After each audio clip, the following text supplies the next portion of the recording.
Sistem Necromancer, bab 536 sampai dengan 540.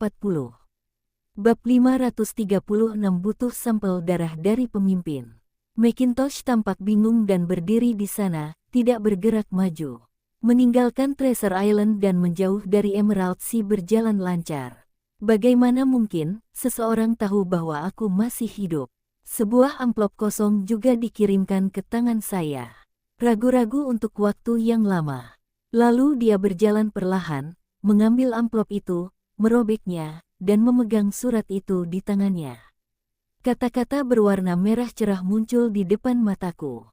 Nyonya Macintosh, aku penasaran apakah saat kau membuka surat ini, kau akan mengingat kehidupan di Pulau Harta Karun seperti yang kuingat.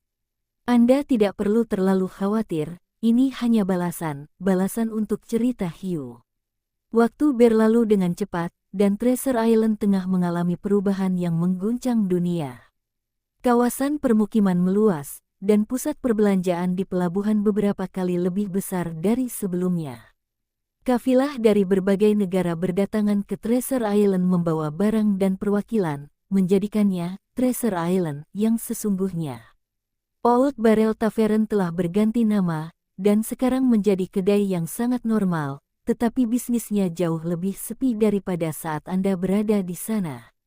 Black Crow Nest dan geng-geng lokal yang baru dibentuk sebelumnya pernah berkonflik soal bisnis pelabuhan, dan mereka belum mengintegrasikan pelabuhan, jadi situasinya jauh lebih buruk bagi Anda. Pulau Harta Karun saat ini bukan lagi pulau bajak laut yang bergejolak, tetapi stasiun transit perdagangan yang sesungguhnya, dan perdagangan serta pembangunan akan mengalami pertumbuhan yang tak terukur. Demikian pula, beberapa penjahat dan buronan juga telah mengarahkan pandangan mereka ke sini, dan anggota tim akan datang untuk menangkap orang dari waktu ke waktu.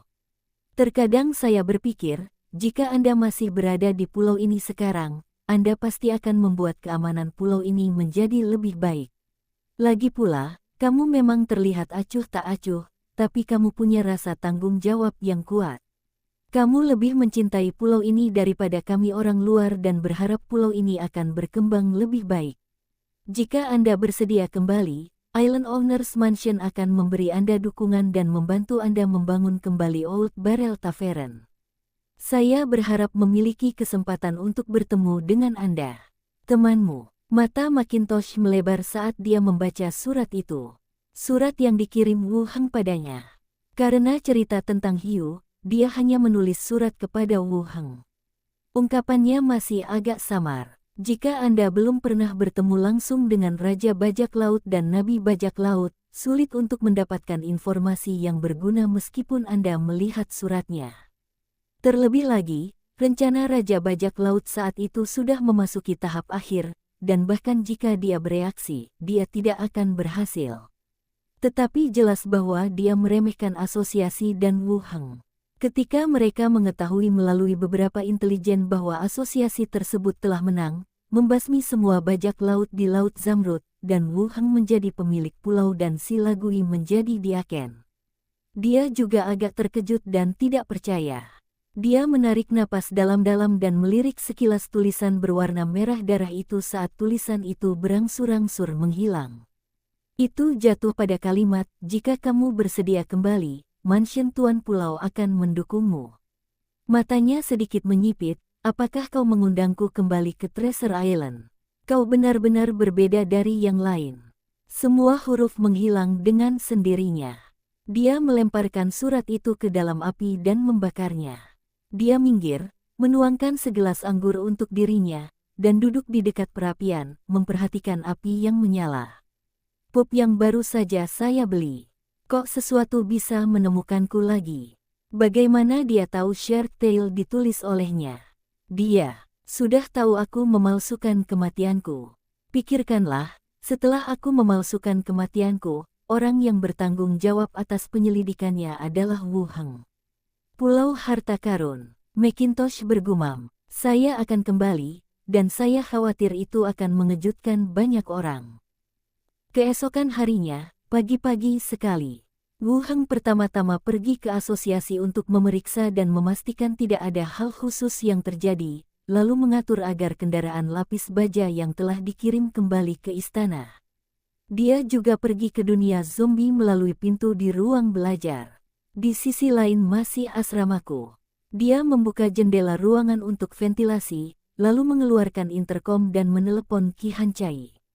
Namun setelah menunggu cukup lama, tidak seorang pun yang menjawab lewat interkom. Hal ini membuat Wu Heng mengerutkan kening, tetapi dia masih bisa melihat kerangka penjaga dan anggota pangkalan yang bekerja di luar jendela. Tidak ada yang salah dengan pangkalan itu, Ki Hancai tidak ada di sini.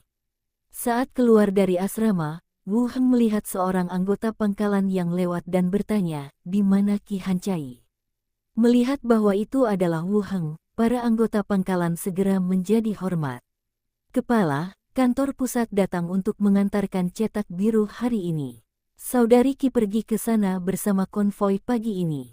Cetak biru untuk stasiun utama telah tiba." Beberapa hari yang lalu, Ki Hancai mengatakan bahwa gambar untuk stasiun utama hampir selesai. "Saya hampir melupakannya karena insiden Treasure Island. Saya memikirkannya. Masih bilang, siapkan mobil, saya akan ke bandara untuk melihatnya." "Baik, pemimpin," kata para anggota pangkalan itu segera. Tak lama kemudian, sebuah kendaraan off-road melaju mendekat. Wu Heng memanggil seorang pengemudi kerangka, dan membawanya serta petugas kerangka keluar dari pabrik. Pergi ke bandara. Bandara. Di dalam ruangan, Ki Hancai duduk di kursi kantor dengan kaki lurus di dalam sepatu bot kulit bersandar di meja di depannya. "Kami memulai perjalanan kami segera setelah hari mulai terang," sambil menguap satu demi satu. Tok-tok gelombang. Terdengar ketukan di pintu yang terbuka, dan seseorang berkata, "Saudari Ki, ada pesan di radio yang mengatakan kapten pesawat angkut menanyakan situasi pendaratan." Tiba. Ki Hancai segera bersemangat dan berkata, "Ayo kita pergi dan melihatnya." Pergi ke ruang radio bersama-sama. Begitu saya masuk, saya mendengar suara dari radio, "Ini pesawat angkut YS-202, sedang menuju pangkalan kota Xinfu, Bandara Kota Yangtong."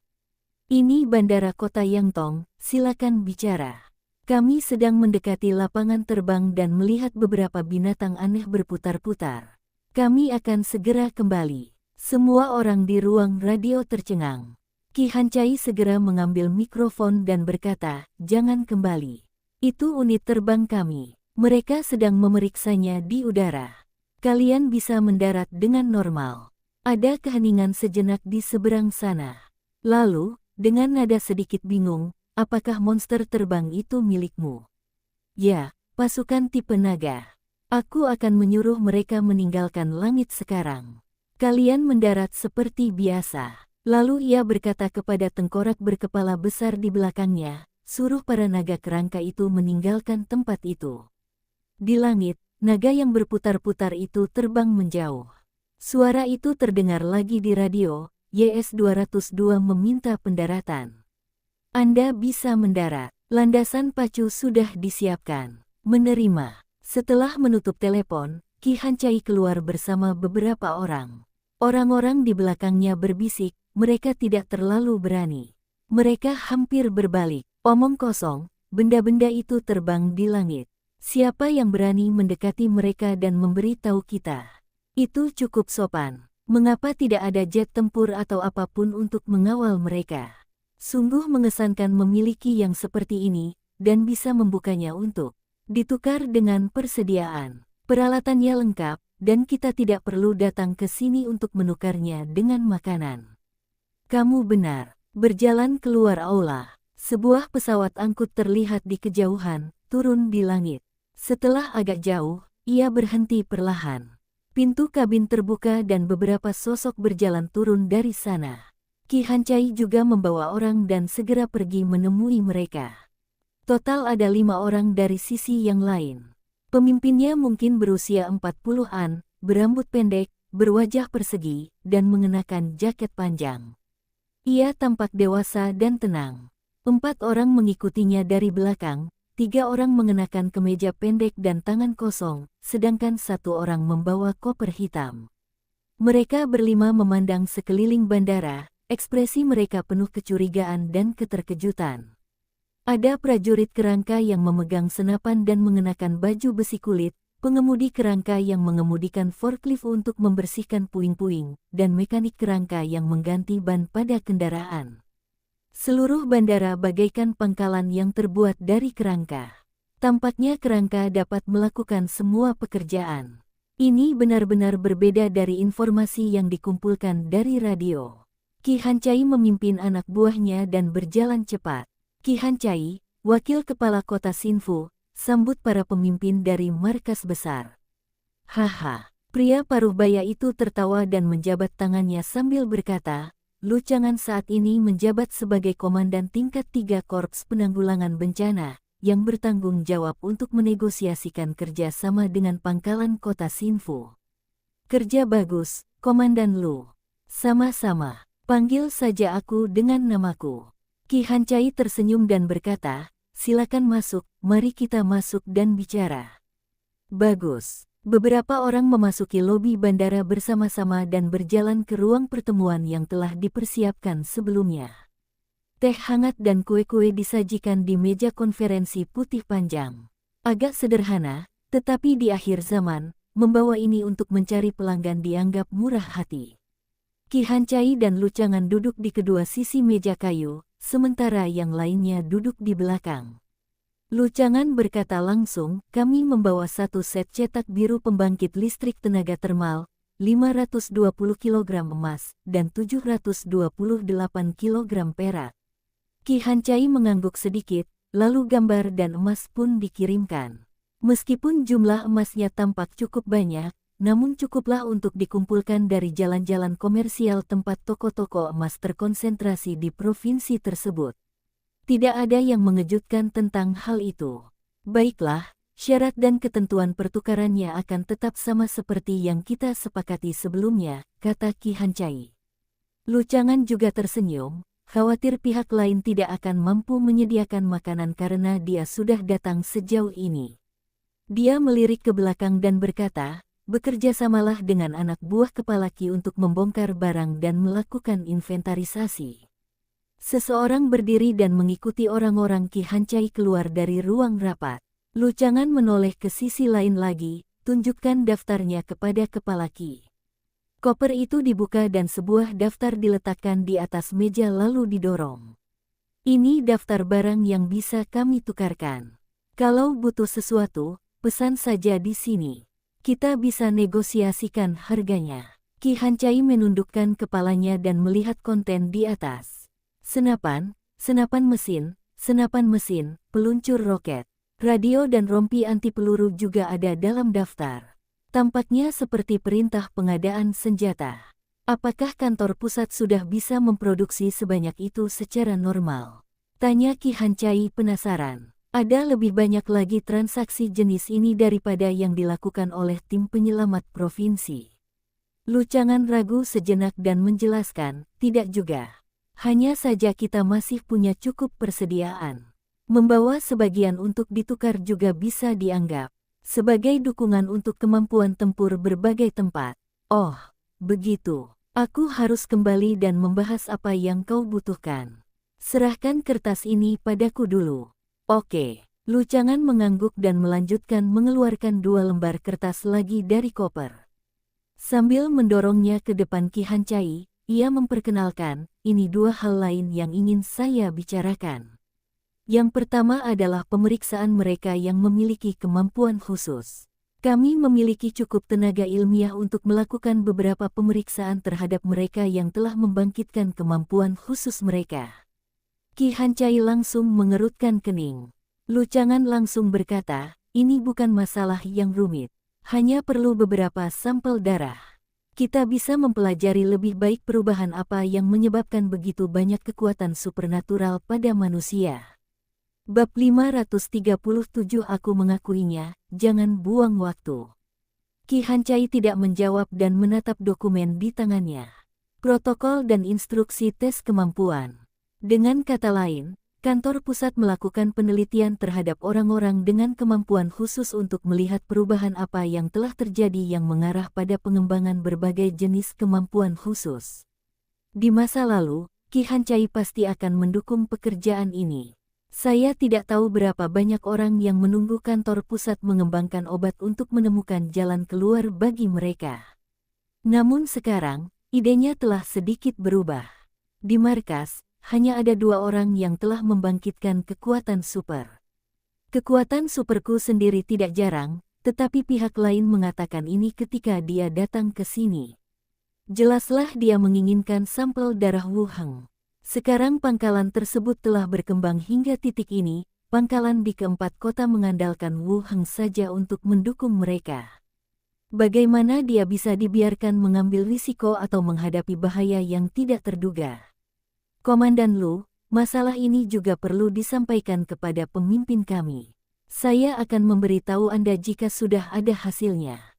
Tentu saja, kata Lu Chang'an, menambahkan, ini hanya pengambilan dan analisis darah biasa, tidak berbeda dengan tes darah di rumah sakit.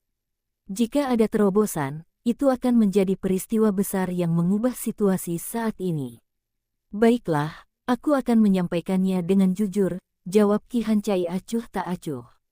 Lu Chang'an melanjutkan, kertas kedua adalah rencana pelatihan kita untuk kekuatan super. Kita bisa mengumpulkan semua penyintas yang kuat secara fisik atau yang telah mengambil inti mayat tingkat pertama di markas dan menjalani pelatihan untuk mengubah fisik mereka.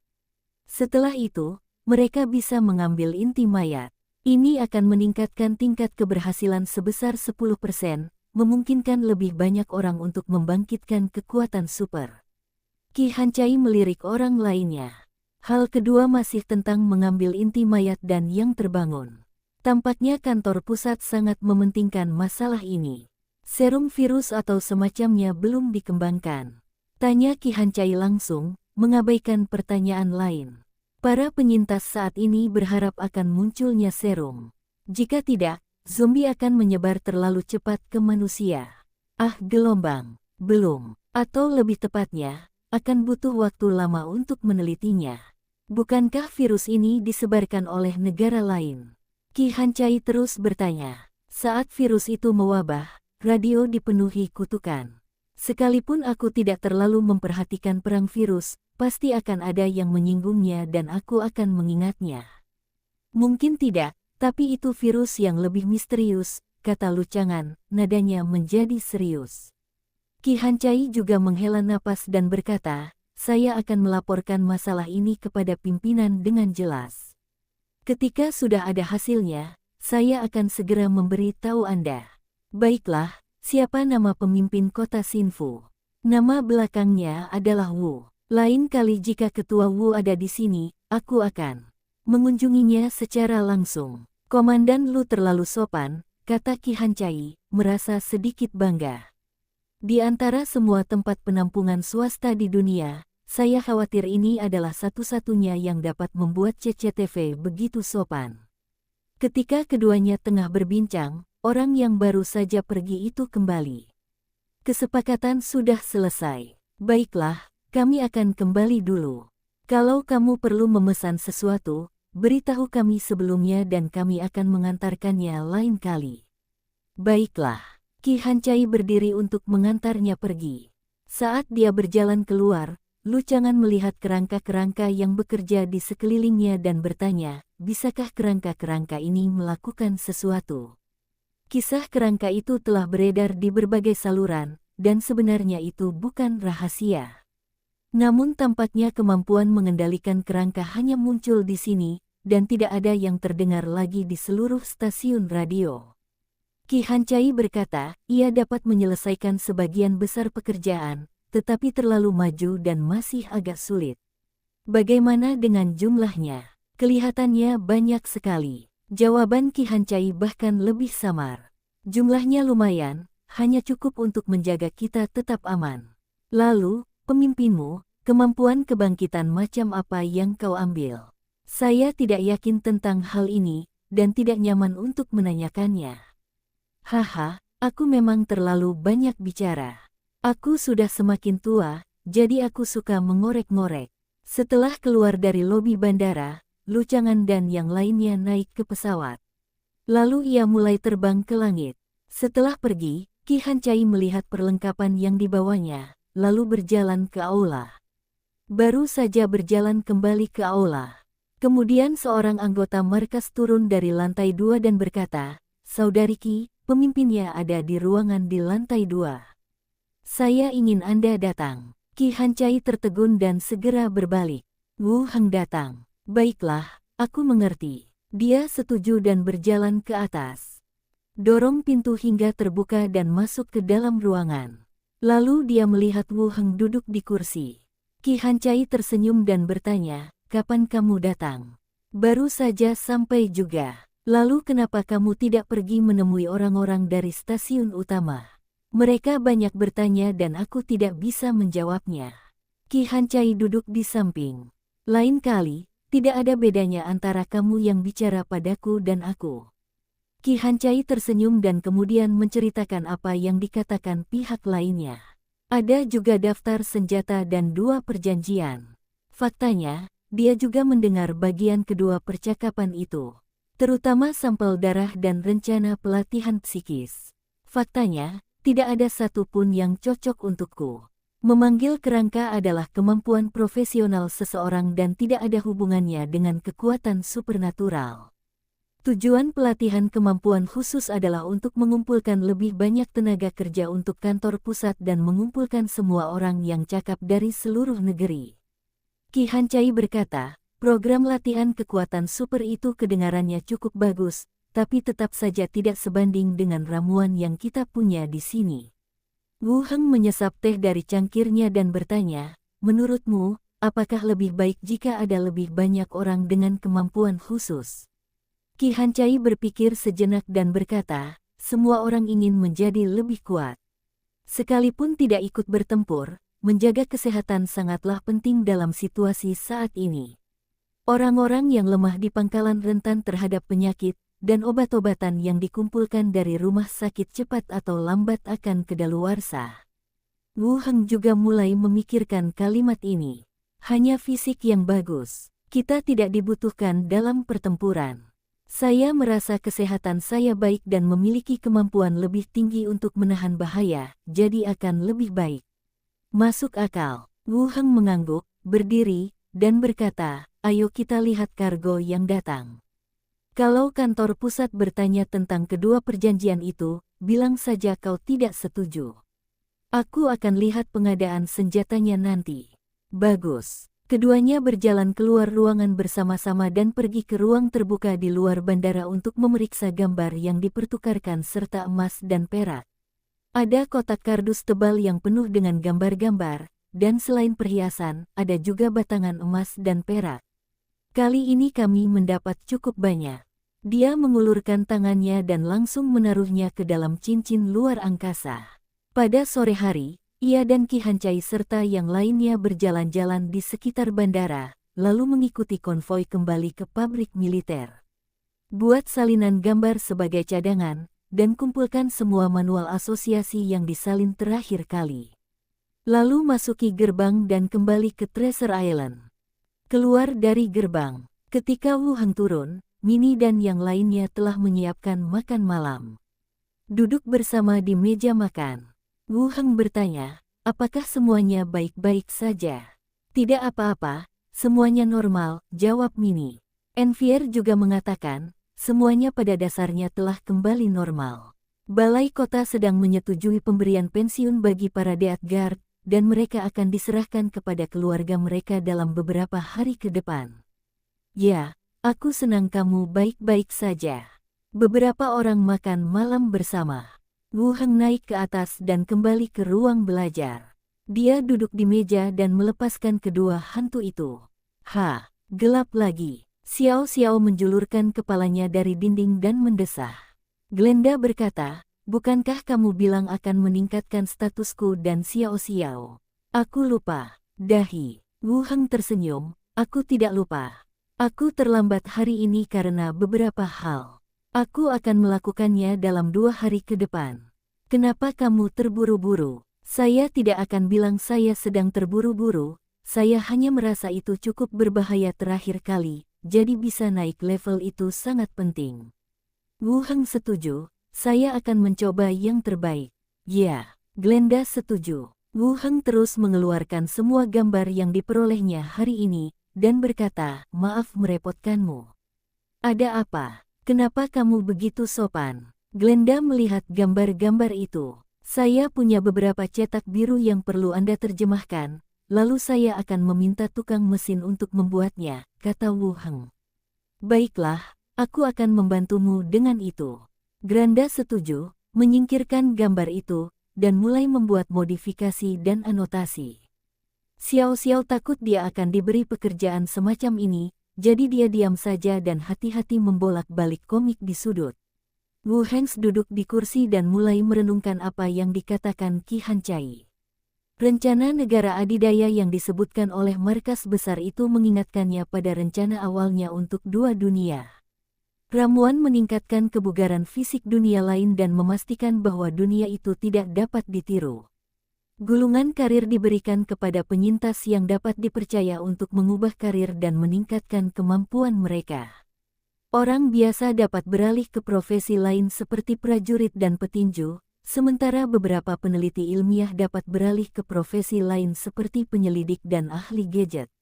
Namun, seiring berjalannya waktu, hal ini agak terlupakan.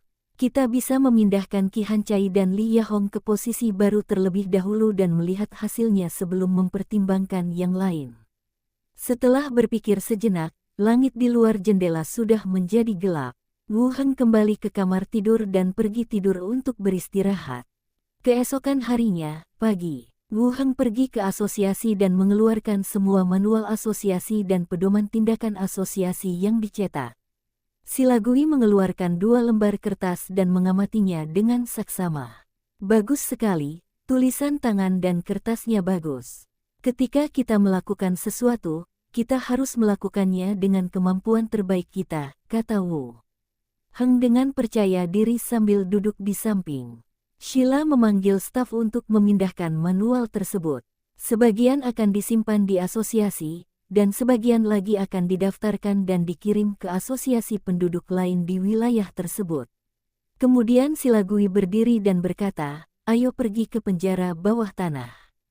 Wu Heng mengerutkan kening, memikirkan teman bajak laut Pilipa yang dipenjara. Mengikutinya, mereka keluar dari ruang belajar bersama. Pergilah ke ruang bawah tanah Guild. Ruang bawah tanah yang remang-remang itu dipenuhi bau lembab dan busuk. Keduanya berhenti di depan sebuah kandang. Di dalam kurungan besi, seorang lelaki berpenampilan acak-acakan dan lusuh mengangkat kepalanya sedikit dan melirik keluar. Saat aku melihat Silagui berbaju besi dan Wu Heng berjubah dan berambut hitam. Saat Pilipa tidak ada, ketidakberdayaan dan keputusasaan terpancar di mata pria itu. Setelah mengerjakannya sekian lama, masih belum ada solusinya. Kapten bajak laut Flying Fish, Babushi, kau merampok dan membunuh orang. Kau merampok dan membunuh anggota asosiasi. Apa kau mengakuinya? Oh, aku mengakuinya, jangan tunda lagi. Bab 538 Bicaralah dengan para tetua. Meskipun Babuki tidak bersedia, ia tetap mempertahankan martabat terakhirnya. Setiap bajak laut tahu apa nasib akhir mereka, mati di laut atau mati di tangan asosiasi. Fakta bahwa ia berhasil selamat dari pertempuran besar di Laut Zamrud dan tewas di belakang Raja Bajak Laut dan berbagai kelompok bajak laut besar sudah merupakan sesuatu yang layak dibanggakan. Itu sepadan. Silagui mengangkat alisnya ketika mendengar sikap pihak lain, tetapi ia tetap berkata sesuai kesepakatan awal, Babki, asosiasi bermaksud memberimu kesempatan. Tergantung apakah kau bersedia atau tidak. Babushi, yang baru saja menyesuaikan mentalitasnya dan siap mati secara heroik, tiba-tiba berhenti. Dia ingin mengutuk perkumpulan itu dan meneriakkan beberapa patah kata agar para prajurit laut tidak menyerah, tetapi dia menelannya kembali. Dengan ragu bertanya, kesempatan apa? Tidak seorang pun ingin mati, jika tidak mereka tidak akan menunggu Pilipa menemukan koneksi untuk mereka. Ketika Anda mendengar ada peluang untuk bertahan hidup, tentu Anda ingin memanfaatkannya. Silagui meletakkan tangannya di belakang punggung dan menatap orang itu. Saat ini kami sedang menyelidiki sebuah sekte dan membutuhkan seseorang untuk bertindak sebagai mata-mata. Identitas Anda sangat cocok. Babuzi mengerutkan kening dan bertanya pada dirinya sendiri untuk menjadi mata-mata bagi asosiasi tersebut. Benar saja, itu adalah trik lama asosiasi tersebut. Namun asosiasi tersebut selalu menepati janjinya dalam hal ini, dan Philippa mampu menyingkirkan identitas bajak lautnya dengan bertindak sebagai mata-mata untuk asosiasi tersebut. Sekte apa? Aku tidak pernah berhubungan dengan sekte manapun. Silagui menjelaskan, sekte Tianming adalah gereja yang baru berdiri dengan staf yang terbatas. Mereka saat ini sedang merekrut individu-individu kuat dari seluruh negeri. Jika kalian bergabung dengan mereka sesuai level kalian, kalian mungkin bisa mendapatkan posisi sebagai pelindung atau anggota inti. Di samping itu, Wu Heng juga mengerti mengapa dia datang ke sini. Ternyata mereka ingin mengirim Babuki sebagai mata-mata. Mengingat statusnya, menyelidiki urusan sekte Tianming adalah ide yang bagus. Babuzi berpikir sejenak, apakah ada pilihan lain? Ya, gantung atau penggal. Kamu kan teman Philippa, jadi kamu bisa pilih salah satu. Nada bicara Silagui tenang, tapi kata-katanya agak menakutkan. Babuki menyeka keringat di dahinya dan berkata, jika kau membiarkanku keluar sekarang, bukankah mereka akan mencurigaiku? Mereka bukan bajak laut, dan mereka tidak peduli dengan Laut Zamrud. Saat itu, harga buruanmu akan meningkat, dan mereka tidak akan punya waktu untuk memeriksa identitasmu, jawab Silagui. Babuki tidak punya pilihan lain. Entah dia mati sekarang atau pergi berperang. Orang normal akan memilih pilihan kedua. Jika saya beruntung dan memperoleh sedikit informasi, itu dapat dianggap sebagai suatu jasa yang berharga. Sekalipun tidak ada informasi, Anda masih bisa hidup sedikit lebih lama. Apa yang harus kulakukan untuk menyelesaikan misimu? Babuzi melanjutkan bertanya. Hanya satu hal, temukan uskup kultus takdir. Jika kau bisa memberikan lokasi benteng-benteng kultus jahat ini di berbagai tempat, atau identitas beberapa anggota inti, kami juga bisa memasukkanmu ke dalam berkas, yang akan sangat membantumu di masa mendatang. Silagui menatapnya dan berkata lembut. Babuki menarik napas dalam-dalam dan berkata, saya setuju dan bersedia bekerja sama dengan Anda. Biarkan dia keluar, kata Silagui. Wu Heng menoleh ke sampingnya dan melihat pelayan kerangka melangkah maju untuk membuka sangkar besi. Babuzi berjalan keluar dengan hati-hati, sambil memperhatikan mereka berdua dan para pelayan kerangka di belakang mereka. Silagui melemparkan tudung ke arahnya dan berkata, pakailah dan pergilah bersama kami. Babuki mengambilnya di tangannya dan menaruhnya dengan hati-hati di kepalanya. Lalu kami keluar dari penjara itu bersama-sama. Dia tidak memilih untuk melarikan diri dan tidak melakukan hal lainnya. Kesempatan untuk bertahan hidup ini langka, dan dia tidak ingin dijebloskan kembali ke penjara atau langsung dikirim ke tiang gantungan. Sampai ke ruang belajar di Aken. Menunggu beberapa saat, terdengar ketukan di pintu, dan seorang pemimpin tim masuk sambil membawa pedang tergantung di pinggangnya. Diakon, Tuan Pulau. Silagui mengangguk dan memberi isyarat kepada bajak laut yang jorok itu. Asosiasi bermaksud memberi Kapten Babusi dari bajak laut ikan terbang kesempatan untuk menebus kesalahannya. Pergilah selidiki informasi tentang kultus takdir surga. Aku akan menyerahkannya kepadamu. Tanda tangani kontrak perbudakan dengannya dan kumpulkan informasi secara teratur. Setelah berkata demikian, dia mengeluarkan kontrak perbudakan, menaruhnya di atas meja dan menyodorkannya kepada pihak lain. Kapten tim 1 menatap sisi lain tanpa rasa terkejut atau ragu. Tampaknya dia tahu tentang ini sebelumnya. Dia mengangguk dan berkata, ya, Diakon. Lalu keluarkan kontrak dan tanda tangani bersama pihak lainnya. Setelah penandatanganan selesai, Silagui melanjutkan, carilah kesempatan untuk membebaskannya dan beritahu dia informasi terperinci tentang sekte Tianming. Ya, kalau begitu aku akan membawanya kembali dulu dan mengirimnya keluar pulau malam ini. Baiklah, kamu buat pengaturan sendiri. Sang kapten mengangguk dan meninggalkan ruang belajar bersama si bajak laut. Setelah mereka berdua pergi, Sila Guicai berkata, memberikannya ke tim satu akan memudahkan pengumpulan intelijen dan penyimpanan catatan. Wu Heng tersenyum dan menjawab, pengaturanmu sangat bagus. Dia berhasil menyelamatkan nyawanya, yang bisa dianggap sebagai penjelasan untuk Philippa. Sebenarnya cukup jarang untuk bisa mendapatkan kesempatan ini. Bagaimana Anda bisa meminta sebanyak itu? Terlebih lagi, Sekte Tianming melibatkan para profesional di level 18, jadi uskup pihak lain pasti tidak akan lebih rendah dari level ini. Ditambah lagi dengan pengorbanan manusia dan pembunuhan para diaken asosiasi, maka situasinya menjadi sangat serius. Babuki beruntung karena mendapat kesempatan untuk mengetahui berita tersebut. Jika tidak, Anda pasti akan mati.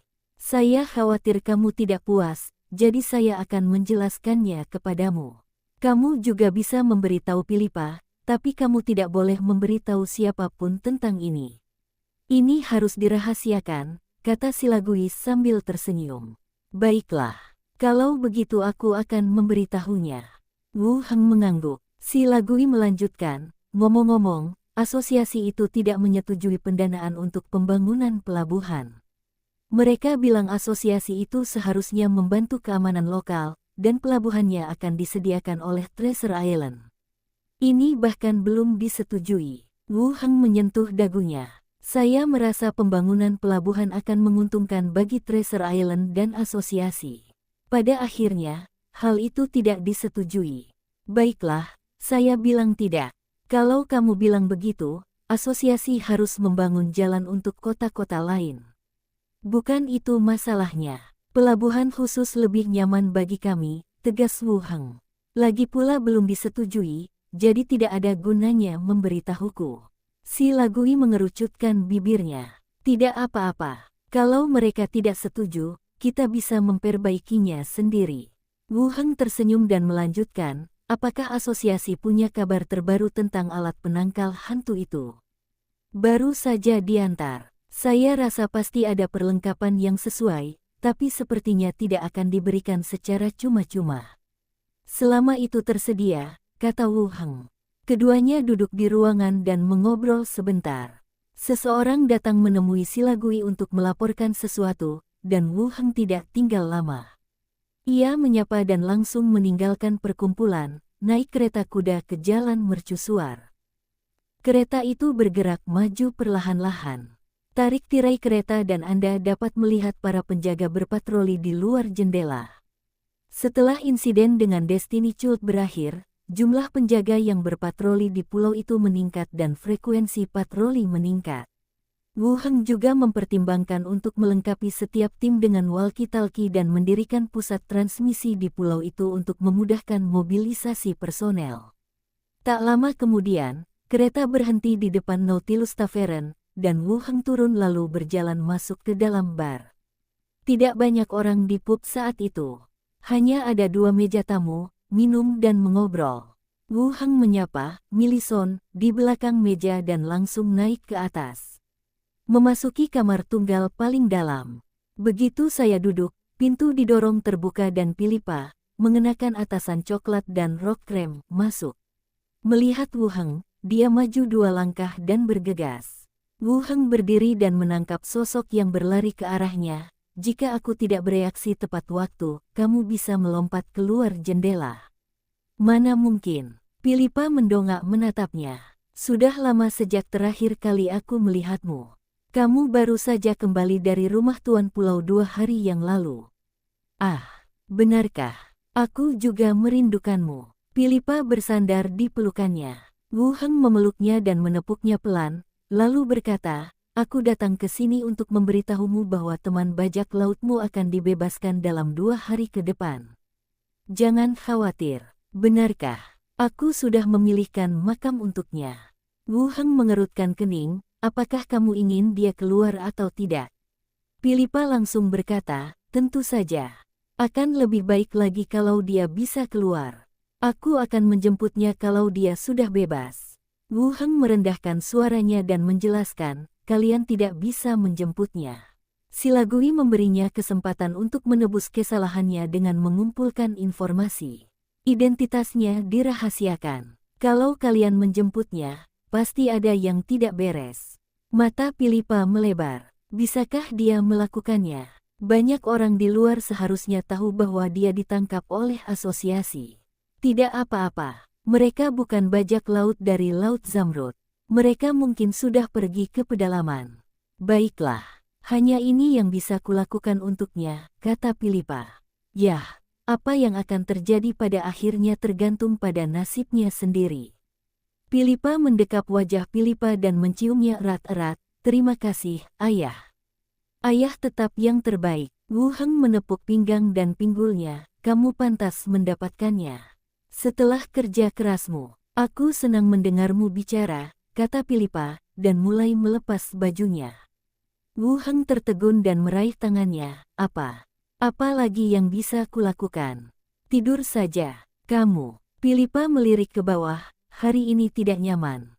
Kacau banget. Aku mau keluar sebentar lagi. Ayo kita ke rumah bangsawan malam ini. Bagaimana dengan Millicent? Millicent. Wu Heng menatapnya dengan aneh. Apa yang harus aku lakukan? Saya khawatir meninggalkannya di rumah. Jadi saya akan pergi siang hari selama 2 hari ke depan, dan Anda bisa membuat saya merasa nyaman. Wu Heng mencubit pipinya dan berkata, dari apa yang kamu katakan, kamu terdengar seperti seorang bandit. Hei, sudah kubilang apa yang terjadi. Aku akan pergi dulu. Kalau kamu ada waktu, datanglah ke rumah bangsawan. Aku selalu ada saat senja. Baiklah, ayah, aku akan mengingatnya.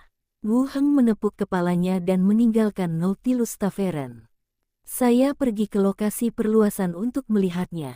Berbagai mesin konstruksi bekerja dengan cepat, beberapa pekerja konstruksi mulai membangun rumah, dan sejumlah besar pekerja membantu mereka di samping itu. Kecepatannya cukup cepat dan diperkirakan area ini akan rampung dalam waktu singkat. Dimungkinkan juga untuk mengatur perluasan lebih lanjut. Wu Heng berdiri di samping dan memperhatikan sejenak, lalu meninggalkan area itu. Dia pergi ke padang gurun terpencil di kejauhan, mengenakan topi kondektur kereta, dan menuju ke kota Lopez. Di Yayasan Lambang Ular, saya bertemu dengan orang yang bertanggung jawab, Letili. Saya mengisi formulir pemesanan dan memesan 5 flame furnace dengan spesifikasi berbeda. Ketika kami kembali ke rumah besar itu, hari sudah gelap. Baru saja masuk ke ruang tamu. Minnie datang dan bertanya, Guru, apakah Anda sudah makan? Belum, biarkan seseorang mempersiapkannya. Oke, dan juga, Suster Sanela sedang berbicara di radio, kamu bisa mendengarkannya nanti kalau ada waktu, kata Minnie lagi. Ada kabar dari Sanara. Tampaknya ada juga hasil di pihak perihutan. Baiklah, aku akan naik ke atas dan melihatnya. Kalau begitu aku akan menyiapkan makan malam untukmu. Minnie bergegas pergi. Wu Heng naik ke atas dan berjalan ke ruang radio. Saya mengambil buku catatan Sanara dan melihatnya. Ada konten baru di dalamnya. Saya sudah bicara dengan para tetua. Tidak masalah. Perwakilan Starflower akan menghubungi Anda untuk membahas kerjasama. Bab 539 Seseorang berdoa untuk keselamatan. Saya menghubungi Sanara beberapa hari yang lalu. Para perihutan menjadikannya tahanan rumah, tanpa batasan apapun terkait makanan, minuman, atau kehidupan sehari-harinya. Satu-satunya hal yang tidak boleh ia lakukan adalah meninggalkan kota. Adapun para perikayu, setelah penyelidikan, mereka mengetahui bahwa Wu Heng adalah pelanggan terbesar Treasure Island. Saya ingin terus bekerja dengannya. Jadi mereka mengusulkan bahwa jika mereka ingin melepaskan Sanara, mereka harus mempertahankan pesanan tidak kurang dari 200.000 emas dalam waktu 3 tahun. Bagaimana ia menjelaskannya? Setelah kita menghabiskan uang ini, kita akan membiarkan Sanara kembali dan membiarkan kalian berdua bersama. Menurut Wu Heng, ia harus mengandalkan makanan para perikayu untuk memasok dunia zombie, serta beberapa senjata dan perlengkapan, atau pesanan untuk mesiu dan tambang tembaga. Tidak sulit untuk menyetorkan deposit 200.000 emas. Jadi saya setuju. Sanara juga telah mendiskusikan masalah ini dengan pihak lain akhir-akhir ini, dan tampaknya ada jawabannya. Wu Heng mengambil mikrofon dan mengetuknya pelan. Sanala, bisakah kau mendengarku? Tak lama kemudian, suara lembut Sanara terdengar dari seberang sana. Ya, aku sedang menggambar. Bagaimana percakapanmu dengan para tetua? Tanya Wu Heng. Setelah kita selesai bicara, aku bisa kembali kapan saja. Akan ada perwakilan karavan di sana untuk membahas barang-barang denganmu. 200.000 emas dalam 3 tahun cukup membebani Pulau Harta Karun, dan kau sudah membebaskan pajak untuk karavan-karavan itu, kata Sanara dengan nada muram. Tidak apa-apa, kembalinya kamu lebih baik daripada apapun. Aku tidak bernilai 200.000 sekarang. Tak ternilai harganya, lebih dari 200.000. Nada bicara Sanara tiba-tiba berubah gelap. Ada beberapa penyesuaian pada bunga bintang. Aku masih secara nominal menjadi pemimpin serikat, tetapi aku tidak lagi memiliki wewenang untuk mengarahkan dan mengelola organisasi. Sederhananya, aku hanyalah figur untuk menjaga reputasi suku. Tidak baik bagi seorang pemimpin serikat untuk menjalin hubungan dengan pemilik pulau kecil. Wu Heng mendengarkan dan mengerutkan kening. Dengan kata lain, Sanara kini hanya sekadar gelar kosong tanpa kekuatan real. Bagi dunia luar tampaknya tidak ada yang berubah, tetapi kenyataannya, masalah itu tidak lagi ditangani. Melihat Wu Heng diam saja, Sanara bercanda, apakah kamu menyesal tidak meminta uang lebih banyak dari adikmu? Lagi pula, aku memang menyesal. Seandainya aku tahu lebih awal, aku pasti sudah mendapatkan cukup uang untuk membiayai hidupku di masa depan. Wu Heng tersenyum dan berkata, kenapa kau menyesali ini? Dengan kemampuanmu, ini adalah kerugian mereka. Saya harap begitu. Wu Heng mengganti topik pembicaraan, saat kamu kembali, aku akan meminta Pilipa untuk menjemputmu. Saya akan membuat pengaturan dalam 2 hari ke depan dan memberitahu Anda sebelumnya. Ya, baiklah. Wu Heng mengangguk, berpikir sejenak, lalu bertanya, saya ingin membeli beberapa kapal untuk dijadikan kapal pesiar di Treasure Island. Apakah Anda punya rekomendasi galangan kapal? Kau sudah lihat kapal Bunga Bintang? Kapalnya cukup besar dan kuat. Lunasnya terbuat dari kayu khusus. Cukup untuk kau gunakan. Tentu saja, harganya lebih mahal. Baiklah, kalau begitu kita selesaikan di Starflower. Lalu Wu Heng menceritakan beberapa hal yang terjadi di pulau itu. Ketika mereka mendengar bahwa saudara perempuan Silagui hampir mati di tangan pihak lain, mereka pun berseru kaget. Pergi ke pulau untuk membunuh kepala pelayan asosiasi. Ini sungguh bukan sesuatu yang dapat dilakukan oleh orang biasa. Keduanya mengobrol sebentar, lalu seseorang datang mengunjungi Sanara, jadi mereka menutup telepon. Wu Heng turun ke bawah untuk makan, lalu naik ke atas untuk beristirahat bersama 2 pelayan. Keesokan harinya, dunia zombie. Jalan komersial Tibet. Gemuruh gelombang. Setelah menjatuhkan 3 bom, naga kerangka meraung kembali di atas kepala. Asap dan debu menghilang di jalan. Tanah dipenuhi dahan-dahan yang patah dan daging yang berubah menjadi lumpur. Tetapi masih ada hampir 1000 zombie berkumpul di jalan, meraung dan menjerit, menyerbu ke arah sisi ini. Wu Heng menatap medan perang di depan dan memberi perintah, siapkan formasi tombak.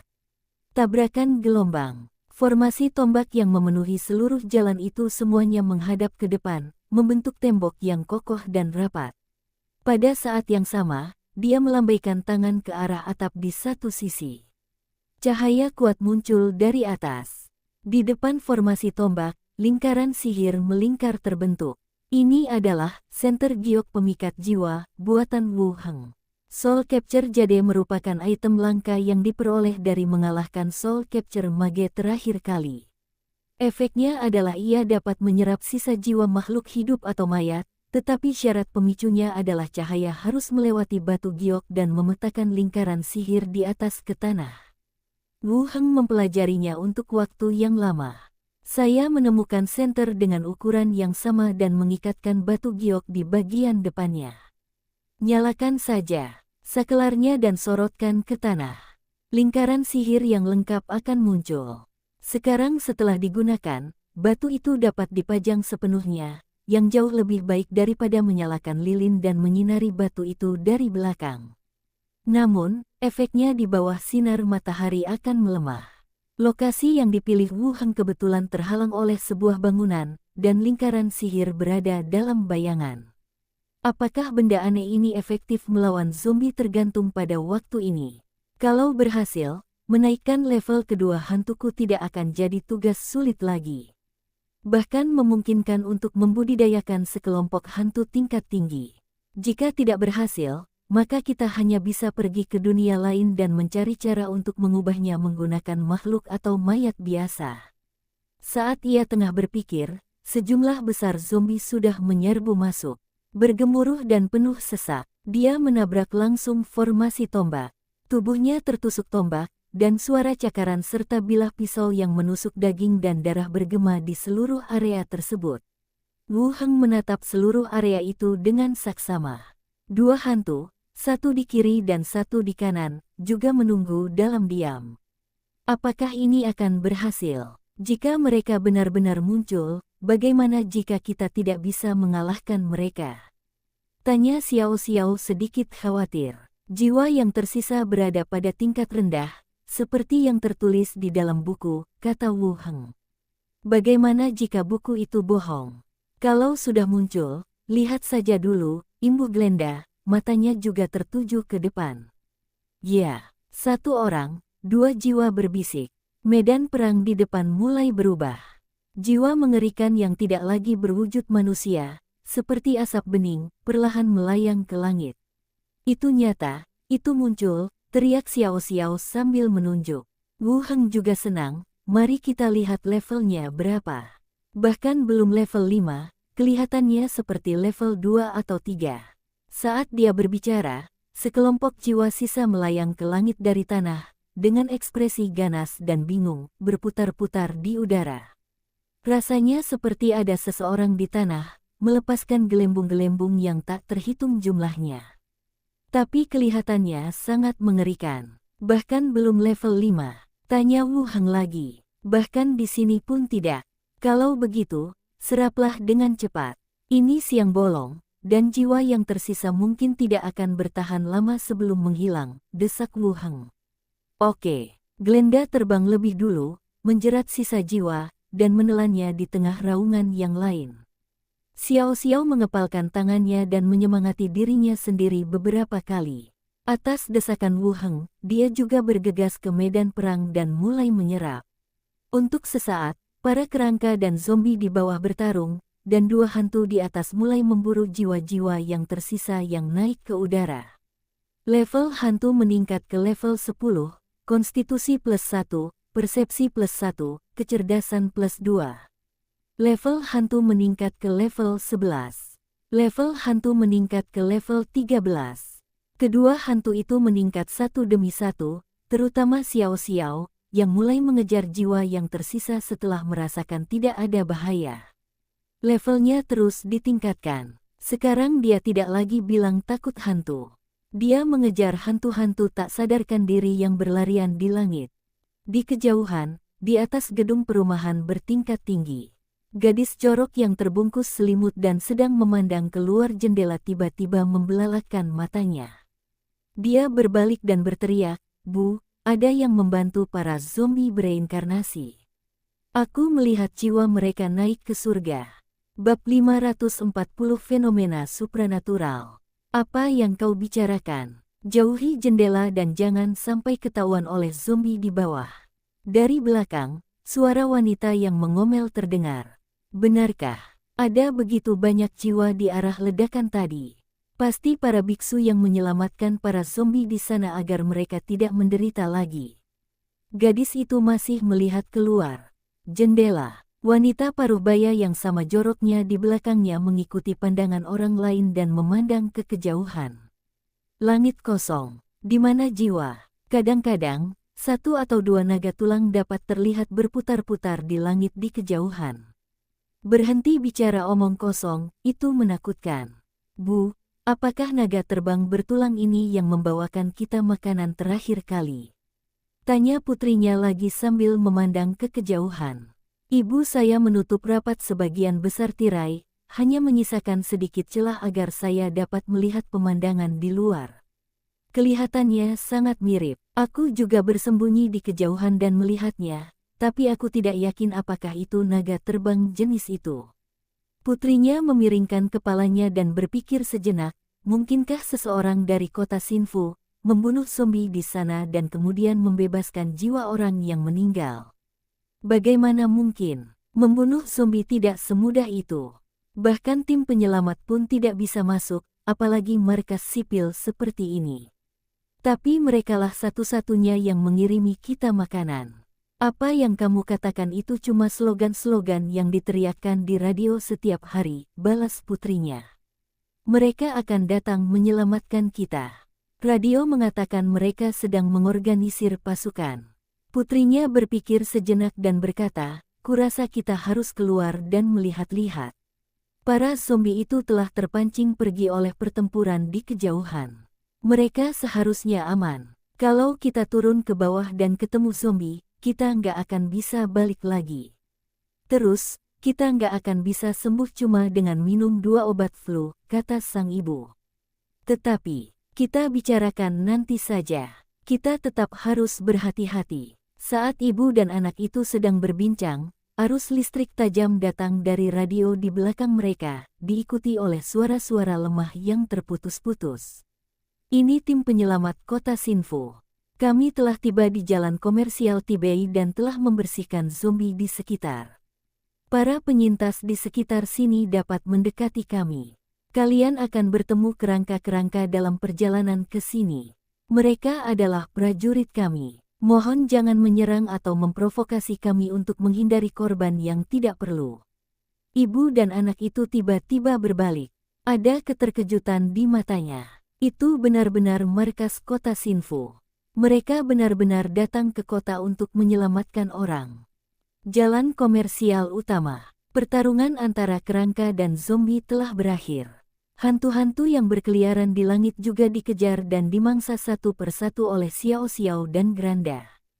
Tunggu sampai hantu terakhir diserap.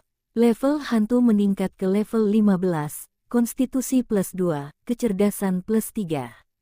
Fitur pembuka hantu, fenomena supernatural. Granda mencapai level 15. Dari segi level, sudah mencapai level ketiga. Wu Heng membuka panel hantu dan melihat fitur yang baru muncul, fenomena paranormal. Fenomena paranormal, kemanapun hantu berkeliaran, mereka dapat, secara aktif, memengaruhi panca indera makhluk di sekitarnya, membuat mereka merasakan suara-suara aneh, hawa dingin yang menyusup ke dalam aula yang penuh dengan api yang menyala, bau mayat yang memenuhi ruangan yang rapi, atau mayat yang merangkak keluar dari kuburan. Hantu dapat mengendalikan jenis hantu sesuai dengan adegan yang terjadi. Wu Heng melihat ciri-ciri yang baru muncul dan sedikit mengernyit. Dilihat dari pendahuluannya, tampaknya ini lebih seperti peningkatan dari Ghost Fantasy. Ia memengaruhi indera makhluk hidup, entah itu suara yang tidak biasa, atau hawa dingin yang menyusup ke dalam aula tempat api menyala, atau bau busuk mayat yang memenuhi ruangan yang rapi. Semuanya dipengaruhi oleh pendengaran, penglihatan dan penciuman. Tidak dapat dikatakan tidak ada gunanya. Rasanya itu hanya untuk menakut-nakuti orang. Para profesional di dunia lain sangat sensitif terhadap perubahan di sekitarnya. Begitu hal seperti ini terjadi, pihak lain akan waspada. Efeknya tidak terlalu besar, tak apa untuk menakut-nakuti orang biasa, tetapi tampaknya tak ada gunanya untuk menakut-nakuti orang. Mari kita lihat di mana itu bisa digunakan nanti. Paman, mereka semua sudah pergi. Xiao Xiao terbang turun. Setelah peningkatan ini juga mencapai level 13. Kesenjangan level antara kedua hantu itu sebelumnya cukup besar, tetapi sekarang kesenjangan itu berangsur-angsur menyempit. Kita tunggu saja lain kali. Kamu juga harus istirahat, kata Wu Heng. Oh, kata Xiao Xiao, lalu bersandar di bahunya. Paman, apa paman melihatku membunuh semua orang tadi? Aku tidak sekuat ini bahkan saat aku masih TK. Kamu di TK jenis apa? Tidak, aku hanya bermain dengan anak-anak lain. Xiao Xiao melayang ke sisi lain lagi, aku benar-benar hebat hari ini. Glenda juga berkata, Xiao Xiao sangat bagus hari ini. Hehe, Xiao Xiao tersenyum. Sambil berbicara, kerangka itu menyeret berbagai mayat. Para zombie yang telah berevolusi dan para zombie yang cacat berbaris di depannya. Wu Heng mengubah mereka satu persatu dan kemudian mengumpulkan inti mayat yang dijatuhkan. Setelah transformasi zombie yang berevolusi dan zombie yang cacat selesai, terus lepaskan Dead Course Battlefield di sepanjang jalan untuk mengubah semua mayat menjadi kerangka. Mereka memenuhi seluruh jalan, begitu padatnya sehingga tidak terlihat ujungnya. Qi Hancai, kirim konvoi untuk menggeledah toko-toko di sekitar. Wu Heng menekan intercom. Menerima. Konvoi di belakang mulai bergerak dan melaju ke depan sepanjang jalan yang dibuat oleh tim kerangka. Bus berhenti di satu sisi, dan sejumlah besar korban selamat keluar dan mulai menjarah toko-toko di sepanjang jalan. Ambil barang-barang penting terlebih dahulu. Para penyintas mulai sibuk. Qi Hancai datang dari belakang konvoi dan berkata, ada 13 orang yang selamat di sini, semuanya dari tempat penampungan terdekat. Makanan yang kami kirimkan kepada semua orang terakhir kali memang sangat membantu. Ketika mereka mendengar itu konvoi kami, mereka semua datang. Wu Heng menoleh dan melihat ke arah belakang konvoi. Ada beberapa orang berkumpul di bagian belakang mobil. Ada laki-laki dan perempuan, tampak berantakan bagaikan orang liar yang keluar dari hutan belantara, mengantri untuk menerima roti dan air segar yang dibawa oleh kafilah itu. Wu Heng tampaknya merasakan sesuatu dan melihat ke tengah antrian. Seorang gadis kecil remaja sedang menatap lurus ke arahnya. Sesekali ia menatap langit dan bahunya. Matanya penuh keraguan dan kebingungan. Orang-orang ini dulu tinggal di sini, jadi mereka semua pasti punya keluarga yang baik, kata Qi Hancai lagi dari samping. Wu Heng berbalik dan melihat. Baiklah, lihat usia dan pekerjaan mereka. Aku akan memberi mereka tugas saat kita kembali. Jika mereka punya kemampuan khusus, aku akan mencatatnya secara terpisah. Saya mengerti. Saya sudah meminta seseorang untuk mendaftar. Itu bagus. Setelah berdiri di pinggir jalan dan menunggu beberapa saat, para penyintas memuat berbagai barang ke truk. Ketika semuanya hampir siap, konvoi berbalik dan menuju ke pabrik militer. Dalam perjalanan pulang, di dalam truk, Wu Heng menyesap air dan bertanya, bagaimana kabar Wang Haibing akhir-akhir ini? Akhir-akhir ini dia sedang berlatih kerangka. Dia tampak cukup serius. Dia selalu tepat waktu setiap hari, sama seperti saat bekerja. Tugas Wang Haibing saat ini adalah mengelola pembangkit listrik pabrik militer dan melatih para personel yang ditugaskan kepadanya. Ketika pembangkit listrik dibangun di tempat lain nanti, kerangka ini juga akan dipasang di sana. Untuk menjaga operasi pembangkit listrik di seluruh negeri. Wu Heng berpikir sejenak dan berkata, suruh dia memilih beberapa kerangka yang telah belajar. Dengan baik besok, aku akan membawa mereka pergi nanti. Baiklah, aku akan memberitahunya saat aku kembali, jawab Qi Hancai tanpa mengalihkan pandangannya. Saat itu hari sudah gelap.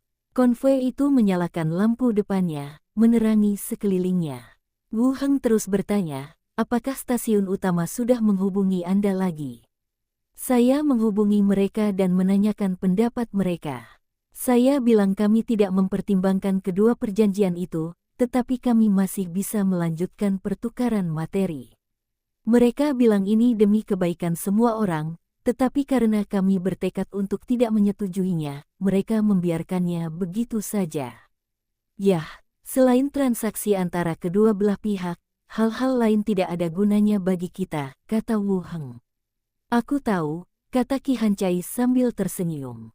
Konvoi kembali ke pabrik. Qi Hancai turun dari mobil untuk mengatur tempat tinggal bagi para penyintas baru, dan Wu Heng juga kembali ke asramanya. Buka gerbang dan kembali ke Treasure Island. Turun dari atas. Aula itu gelap. Di sini sudah gelap, dan para pembantu kembali ke kamar mereka untuk beristirahat. Wu Heng meletakkan kerangka tukang listrik yang dibawanya kembali ke halaman terlebih dahulu. Dia meminta koki kerangka untuk menyiapkan makan malam dan makan di restoran. Ketuk-ketuk-ketuk gelombang. Terdengar suara langkah kaki. Envier turun dari lantai atas sambil memegang pistol. Melihat Wu Heng duduk di meja makan sambil makan, dia tersenyum dan berkata, "Tuan, mengapa Anda makan begitu larut?" "Baiklah, apakah kalian ingin makan sesuatu bersama?" "Tidak, jika aku gemuk, kamu tidak akan menyukainya lagi." Wu Heng mengelus ekor rubah yang lembut dan berkata, "Weir kita lucu meskipun dia sedikit gemuk." Envier sedikit tersipu. "Tidak mungkin, persaingannya sangat ketat sekarang, aku harus terus bekerja keras." "Kompetisi apa? Kamu tidak mengerti." Wu Heng terus bertanya, "Bagaimana keadaan di balai kota akhir-akhir ini?" "Semuanya berjalan lancar. Jumlah petugas patroli telah ditingkatkan, dan penyesuaian pajak yang dibahas sebelumnya telah difinalisasi baru-baru ini. Saya akan menunjukkannya kepada Anda dalam 2 hari ke depan," kata Envier. Wu Heng mengangguk dan kemudian bertanya, "Saya pernah menyebutkan pembangkit energi sebelumnya, bagaimana perkembangan konstruksinya?" Envier berpikir sejenak dan berkata, "Saya dengar kemajuannya sangat lancar, tapi saya belum menanyakan secara detail tahapannya. Minta desainer kurcaci itu datang besok supaya aku bisa bicara dengannya." "Baiklah, kalau begitu aku akan menyuruhnya datang besok pagi." "Oke." Keduanya mengobrol sebentar, dan Wu Heng menghabiskan steak di piringnya. Setelah menyeka mulutnya, dia berdiri dan berkata, "Weir, apakah kamu ingin bergabung dengan kami malam ini?" Mata Envier melengkung membentuk bulan sabit. "Oke, aku agak takut gelap hari ini. Kemarilah, aku akan memelukmu dan membiarkanmu tidur di malam hari." "Bagus." Pagi-pagi sekali, Wu Heng turun ke bawah sambil menguap. Setelah sarapan bersama, Envier pergi ke balai kota, sementara Wu Heng ditarik ke halaman oleh 3 pelayan lainnya. "Lihatlah taman yang mereka renovasi 2 hari ini. Semua bunga dan tanaman asli telah diganti dengan pohon buah. Kebun itu dipaksa diubah menjadi hutan buah. Dikatakan bahwa Anda dapat menanam buah Anda sendiri di masa depan." Ledakan-ledakan gelombang. Tepat saat mereka bertiga asyik berbincang tentang manfaat menanam pohon buah-buahan, pintu gerbang halaman diketuk keras. Minnie bertanya melalui jendela. Lalu ia segera kembali dan berkata, "Tuan, ini perwakilan dari Kamar Dagang Bunga Bintang. Ia ingin berdiskusi tentang pemesanan barang dengan Anda." Wu Heng tertegun. Sanara baru saja menceritakan padanya tentang situasi para perihutan, dan perwakilan kafilah pun tiba tak lama kemudian. Entah, para peri kayu telah mendiskusikan masalah tersebut dan ingin bekerja sama dengannya, atau mereka memiliki metode komunikasi yang cepat sehingga pihak lain tahu bahwa mereka ingin membahas kerja sama dengannya. "Biarkan dia pergi ke ruang tamu." Wu Heng berjalan menuju ruang tamu. Minnie berjalan ke gerbang lagi dan memimpin orang lain melewati halaman yang penuh dengan kerangka dan kendaraan lapis baja menuju aula. Di ruang tamu, peri kayu laki-laki dalam setelan formal hitam membungkuk sedikit. Starflower, perwakilan kelompok pedagang, Simus memberi salam kepada penguasa pulau. Sikapnya anggun, bagaikan seorang bangsawan yang sedang menghadiri pesta. "Halo, silakan duduk," kata Wu Heng. Peri hutan duduk di dekatnya dan Catwoman membawakannya teh. Setelah para pelayan pergi, peri kayu itu berbicara dengan lembut, "Tuan Pulau, saya datang ke sini untuk membahas kerja sama dengan Anda." "Baiklah, aku tahu soal ini. Aku punya beberapa barang yang perlu kupesan dari Starflower." "Bagus sekali." Peri kayu itu langsung tersenyum. Tampaknya segala sesuatunya lebih sederhana dari yang ia kira. "Apakah kamu sudah membawa daftar barang yang kamu pesan?" Wu Heng terus bertanya. "Aku sudah mendapatkannya." Peri kayu itu berdiri dan menyerahkan daftar berbagai barang dengan hormat. Wu Heng memeriksanya, mengeluarkan pena dan mulai menandai barang yang telah dipesannya. Pertama adalah makanan, kemudian datanglah baju zirah tingkat elit dan kapak 1 tangan. Mengapa tidak ada kapal di sana? Biasanya tidak ada kapal di sana. Jika Anda perlu memesannya, Anda harus mengajukan permohonan secara terpisah. Anda tamu penting kami, jadi selama Anda menyatakannya, seharusnya tidak ada masalah, jelas peri kayu di sampingnya. Wu Heng menyerahkan formulir pesanan kepadanya dan melanjutkan, pesan 10 kapal perang Anda. Oke. Pihak lain melihat formulir pemesanan, wajahnya menunjukkan kegembiraan yang tak terselubung. 100.000 butir, 50.000 baju zirah, dan 50.000 kapak satu tangan. Saya khawatir jumlah total di Treasure Island dan daerah pesisir setelah tahun baru tidak akan sebanyak kali ini. Tidak mengherankan jika klan sangat mementingkan transaksi satu sama lain. Para perihutan segera memenuhi kapal perang. Tuan, setelah dikurangi diskon yang Anda nikmati, Anda masih perlu membayar 53.520 koin emas. Ini adalah kesepakatan bunga bintang, kata peri kayu langsung setelah menghitung. Wu Heng meminta seseorang untuk menghitung koin emas dan menandatangani perjanjian itu sendiri. Lalu dia melanjutkan, saya khawatir tentang makanan dan kapal perang, dan saya butuh Anda untuk mengirimkannya sesegera mungkin. Tuan, pesanan Anda terlalu besar dan perlu dipersiapkan. Bahkan armada kapal pun tidak dapat mengirimkannya sekaligus. Kalau begitu, kirim mereka satu persatu. Kirim kapal perangnya dulu. Peri kayu itu berpikir sejenak lalu mengangguk, tidak masalah. Aku akan mengaturnya untukmu dan mengirimkan kapal perang kepadamu terlebih dahulu. Lalu pergilah ke balai kota dan beritahu Enwil untuk melakukan pemeriksaan. Dimengerti, Tuan Pulau Tuan. Kemudian, sambil menunggu koin emas dihitung, Wu Heng mengobrol dengan pihak lain. Tanyakan tentang lingkungan bisnis di pulau itu dan beberapa pendapat tentang rute pelayaran dan fasilitas pelabuhan. Peri hutan itu jelas sedikit pendiam, dan menjawab dengan beberapa kata resmi. Tunggu sampai Mini selesai menghitung koin emas. Pihak lain memanggil lebih banyak orang dari luar, dan setelah konfirmasi, mereka mengumpulkan semuanya. Dia membungkuk lagi dan langsung meninggalkan rumah pemilik pulau itu. Jam 9 pagi, si desainer kurcaci datang lagi ke istana. Dipandu oleh Mini, kami tiba di aula. Wu Heng menunggu pihak lain duduk dan bertanya, area perluasan. Seharusnya hampir selesai, kan? Kami telah memasuki tahap akhir pembangunan dan pasti akan selesai bulan ini agar penghuni dapat segera menempatinya. Wu Heng cukup puas dengan kemajuan pembangunan. Bangunan-bangunan di dunia ini tidak semegah bangunan-bangunan di zaman modern. Rumah-rumah hunian biasa umumnya berlantai 2. Rumah-rumah orang yang berkuasa dan kaya hanya memiliki 3 atau 4 lantai. Tidak berlebihan. Dengan bantuan kendaraan rekayasa, tentu saja akan lebih cepat. Bagaimana kemajuan pembangkit listrik dan pelabuhan yang saya sebutkan? Si kurcaci segera menjawab, pabriknya sudah selesai, dan pelabuhannya akan selesai dalam minggu ini.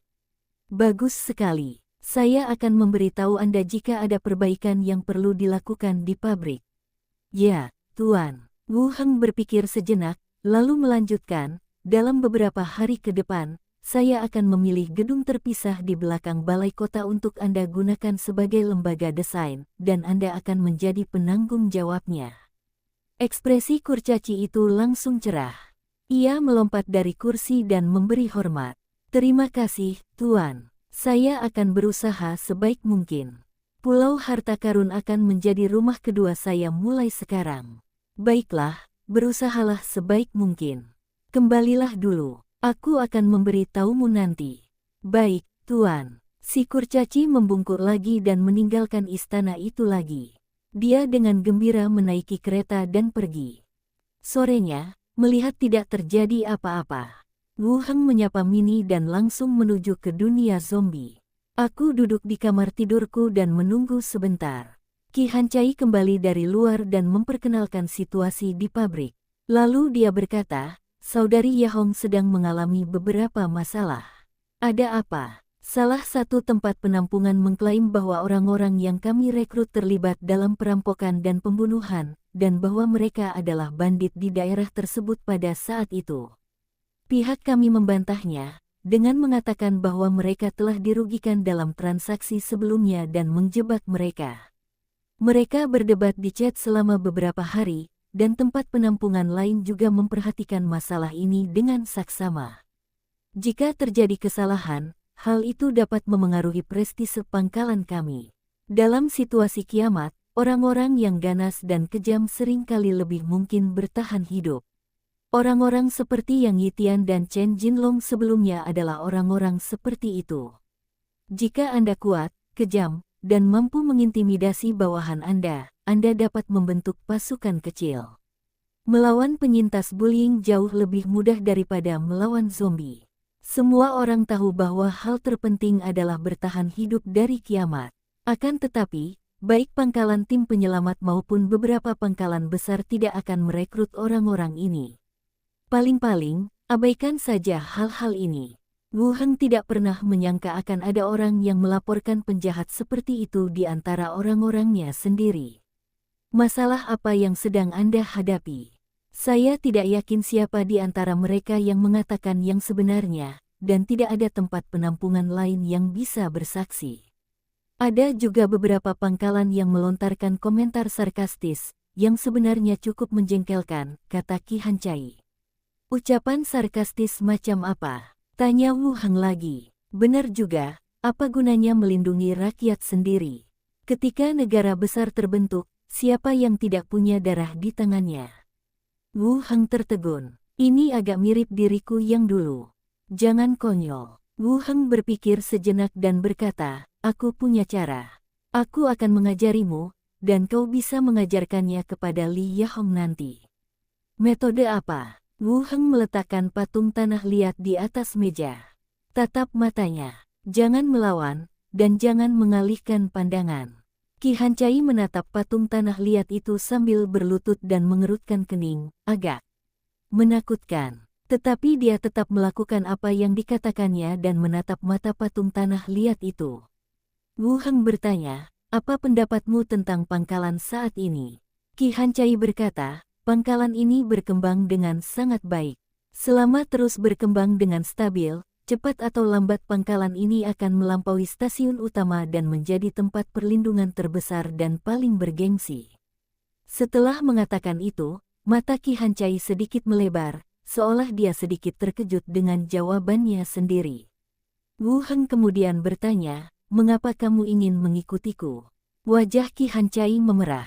Namun tanpa sadar ia berkata, kamu tampan dan punya potensi lebih. Kamu kandidat terbaik saat ini.